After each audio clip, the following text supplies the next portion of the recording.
Hey there, banking enthusiasts. Welcome back to our channel, where we break down the latest in digital banking to make your life easier. Today, we're tackling a common query: how to find CVV on the HSBC Bank App in 2025. If you're shopping online or need to verify a payment, knowing where to locate your CVV is essential, but remember, always prioritize security. This guide assumes you have the HSBC app installed on your smartphone and are logged in with your account.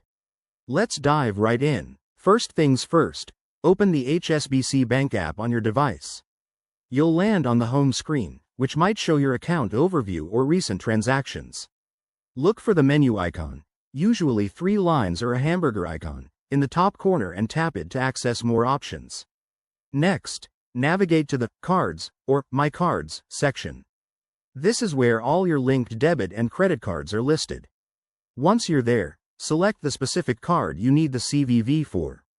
For security reasons, the app might prompt you to authenticate again.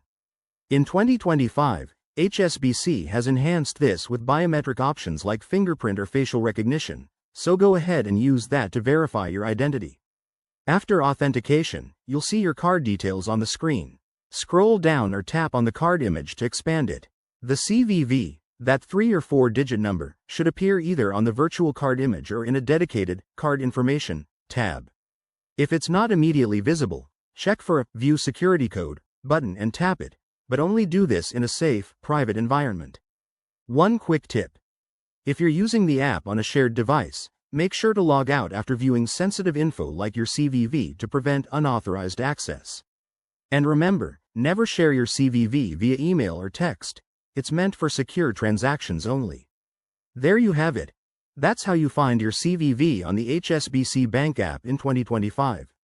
It's straightforward once you know the steps, but always stay vigilant with your financial data.